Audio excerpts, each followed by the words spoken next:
Is with us today, and I'd like to take the time to introduce them to you. We have Corporal Andrew Smith, United States Army, 132 Infantry, 10th Mountain Division. Andrew was injured in the Battle of Fallujah in 2003. In the back here, raise your hand up, Jace. This is Specialist Jace Padilla. Sergeant, woo! Sergeant Jace Padilla. Army, 1st Infantry Division, 18th Regiment, Bravo Company. Jace was injured on Veterans Day in November 2006 when a bomb exploded directly under his feet. In the front here, we have Sergeant Jason Nielsen, Army National Guard, Military Police.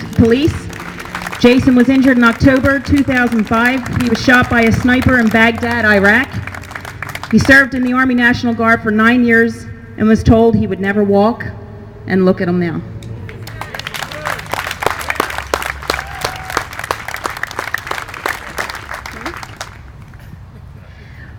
In the front here, we have a very special guest. This is Mr. Joe Kane.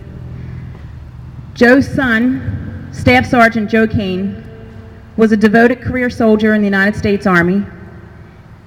His son was killed by an IED in October of 2006 in Iraq. His son was notorious for being upbeat, always making people laugh, and he was the type of guy who would do anything for anybody. And I'd like to introduce to you Joe Kane. He will be our first speaker.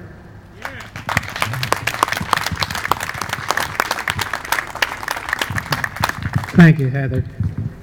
I need the strength of my wife here, so she's going to be with me, holding me up. I too wrote notes down because my emotions are so intense that, excuse me.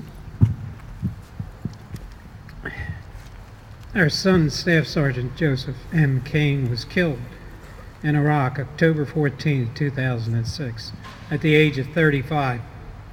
This was his second tour of Iraq, and he had served 13 years in the Army. He was married to Michelle French, and they had 3 wonderful children. Michaela, 8, Daniel, 7, Brendan James, 3. Joe was adopted. We and our daughter Joanne received him into our arms and our hearts when he was only 6 days old. Like all children, he gave us joys and sorrows. The joy of his humor that would not allow a sad person leave the room without a smile on their face. And sorrow when he played hooky on his first day of kindergarten. We knew we were in trouble with school in the future. He was a funny guy. Mary and I remember hearing him tell knock-knock jokes in the family room after Mary's dad's funeral.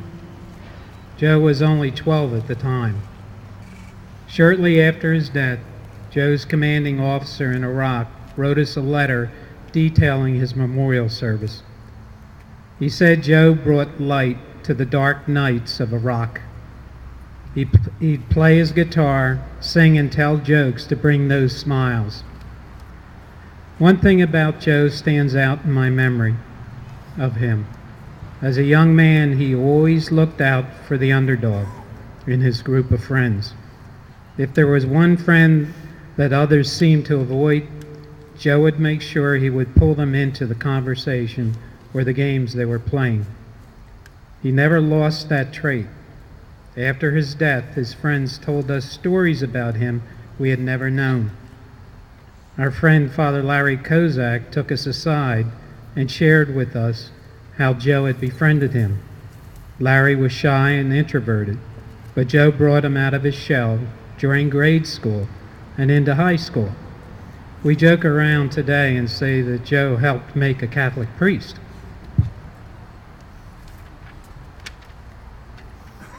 The second story was told to us by a young mother of 2 who had a child who, as a child, had gone through her parents' divorce.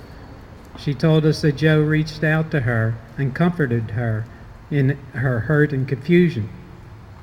Joe is buried near Seattle, Washington, in a town called Port Orchard on Puget Sound. During the church service, I noticed a tall, lanky young man who looked a little out of place. I spoke with him and asked how he knew our son, Joe. He said that Joe had been his corporal when he was in the Army. He had grown up on a farm, and when he was in the Army, Joe kept him focused on being a good person as well as a good soldier. I asked him what his plans were, and now that he was out of the Army. He said he would be starting college the following year. Mary and I will remember Joe through his children, Michaela, Daniel, and Brendan James. We visited them in July.